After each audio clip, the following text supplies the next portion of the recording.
Welcome back to another explainer. Today, we're diving into something that is honestly both fascinating and, well, a little alarming. We're looking at whether our absolute obsession with scientific efficiency is actually crushing human culture and literally driving our planet toward ecological collapse. I know, it sounds extreme, but the evidence is wild. We're going to trace exactly how we went from a world of organic, locally grown cultures to this incredibly rigid top-down system that just devours resources. To really wrap our heads around this massive societal shift, we're going to break it down using three totally different perspectives: the anthropologist lens, the sociologist lens, and the activist lens. And then, finally, we'll talk about how we can actually reclaim some of that unplanned creativity we've lost. So let's just get right into it. First up, the anthropologist lens and the loss of tacit knowledge.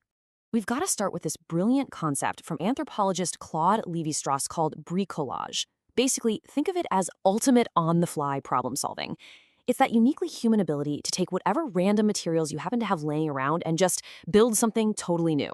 Historically, human cultural creativity thrived precisely because it wasn't chained to some rigid analytical blueprint. People just figured things out organically, and that's what created such amazing localized diversity around the world. Now, this kind of unplanned creativity leans heavily on what theorist Michael Polanyi calls tacit knowledge. And this is absolutely crucial.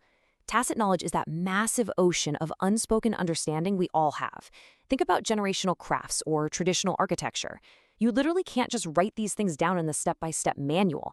It's knowledge you only get through doing, not reading. A really perfect example of this is making traditional sushi. An experienced chef relies almost entirely on intuition, feeling the humidity in the air, tweaking the pressure of their hands, adapting to whatever season it is. They essentially breathe life into the ingredients. But then compare that to modern conveyor belt sushi. To make sure every single roll is perfectly identical across hundreds of locations, all of that generational, deeply human tacit knowledge is completely stripped away. The whole craft gets reduced to a preset, mechanical, and honestly, kind of soulless process. All right, let's shift gears a bit. Part 2, the sociologist lens and the McDonaldization of society. So from a sociologist perspective, this brings us to a foundational concept by George Ritzer known as McDonaldization. And no, it's not just about burgers. It's the idea that the core principles of the fast food industry, extreme efficiency, calculatability, predictability, and control, are basically infiltrating every single corner of our daily interactions. Instead of culture bubbling up naturally from local communities, it's increasingly being dictated to us from the top down as this highly predictable, standardized monoculture. And the brutal trade-off here? Qualitative value, like the unique, imperfect touch of a local craftsman or the distinct flavor of a specific town, gets entirely thrown out the window. In its place, we get strictly quantitative metrics. Basically, if the system can't easily measure it by cost, size, or manufacturing speed, it just doesn't value it at all. There's a tragically spot-on example of this when it comes to standardizing traditional cooking.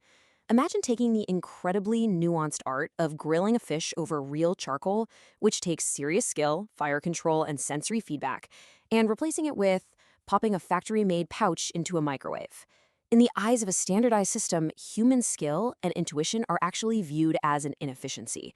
It's something that intentionally needs to be engineered out entirely just to maximize corporate profits. Which brings us to our third perspective. Part 3, the activist's lens, and the physical limits of mass consumption. I want you to really think about this number, 1.7. This is a massive reality check from the Global Footprint Network. Because of all this standardized mass production, our current global consumption patterns require 1.7 Earths to sustain. That means by roughly July of every year, we have blown through a full year's worth of the Earth's regenerative resources. For the entire rest of the year, we are literally eating into our planet's ecological capital. And if that's not alarming enough, look at this one, 6. According to the Planetary Health Check 2025, out of the 9 critical planetary boundaries that define a safe operating space for humanity, things like biosphere integrity and freshwater change, we have already exceeded 6 of them. This isn't some distant dystopian sci-fi prediction. This is an observed physical reality happening right now.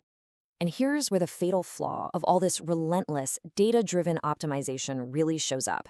Take the seasonal elmaki sushi roll in Japan.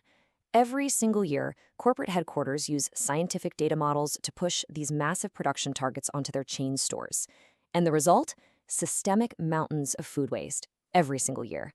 because efficient scientific data completely ignores actual localized human demand. That massive waste isn't an accident. It's practically designed into the system's pursuit of profit maximization. But it's not just about environmental waste, it's about incredible systemic fragility. The sheer scale required for this kind of standardized production creates terrifying geopolitical vulnerabilities. Our global supply chains are basically a house of cards. A conflict in Ukraine instantly threatens global food security. Meanwhile, look at the minerals powering our modern tech. China controls 65% of rare earth mining and over 90% of magnet manufacturing. These highly standardized systems leave us incredibly exposed to a single point of failure. Now, you might be thinking, hold on, what about the circular economy? Aren't we fixing all this with recycling? Well, the analysis strongly argues that the much-touted circular economy is unfortunately mostly a myth right now. The stark physical reality is that recycling highly complex, mass-produced products takes an immense amount of energy, and the materials degrade exponentially every time you do it.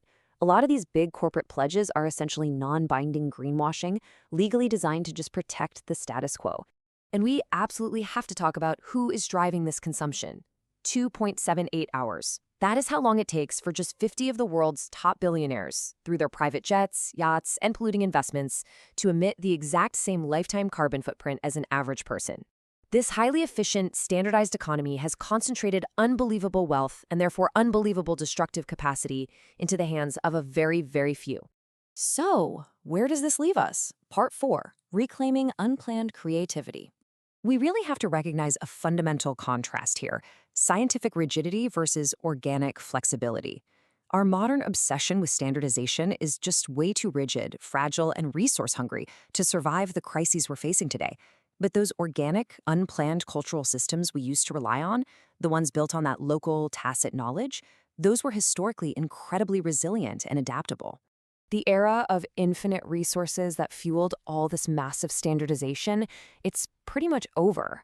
To actually adapt and survive in a resource-constrained world, we kind of need to look backward to move forward. So I want to leave you with this provocative thought. How can you reintroduce a little bit of bricolage into your own highly standardized life? What small, completely uncalculated acts of human creativity, using just your intuition and whatever you have at hand, can you bring back to break the cycle? Thank you so much for joining me for this explainer, and I'll catch you in the next one.